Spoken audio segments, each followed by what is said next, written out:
নমস্কার। হাসি মুখে দিন কাটে, ভেতরেই সব ফিট, তবু মাঝে মাঝে দেই একটুখানি হিট। না না পোস্টে না হিট ওদের মনে, যারা চোখ রাখে নীরবে, সরে না এক্ষণে, তারা বলে কিছু না, দেখে সব খুঁটিনাটি। আমি খাই গাটি কুচি, ওরা ভাবে নাটি, তোমরা ভাবো বুঝি কষ্টে পুরি রে ভাই। আসলে তো অভিনয়, শান্তি দাও তাই। কি পড়ি, কি খাই, কি ভাবি, কি বলি, সব হিসেব রাখো জানো আমি আগে বলি। তাই স্যাড টাইপ ক্যাপশন মাঝে মাঝে দেই, তাদের মন ভরে যায় আর আমি থাকি ফ্রি। তাই জানতাম প্রশ্ন আসবে, কি হয়েছে রে, আমি বলি এ কিছু না, ঘুম কম হয়েছে।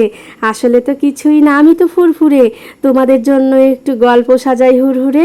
ক্যামেরা তো লুকিয়ে দেখছো সব রিল, আমি তাই বানাই নাটক, তাও একেবারে রিয়েল। কি বুঝলে, বুঝে নিও, কাম নাই কোনো, তবু দেখছো তুমি তো ঠিকই চিনে গেছো হেন। কি কেমন হয়েছে? ভালো লাগলে অবশ্যই লাইক করবেন, কমেন্ট করবেন। টাটা।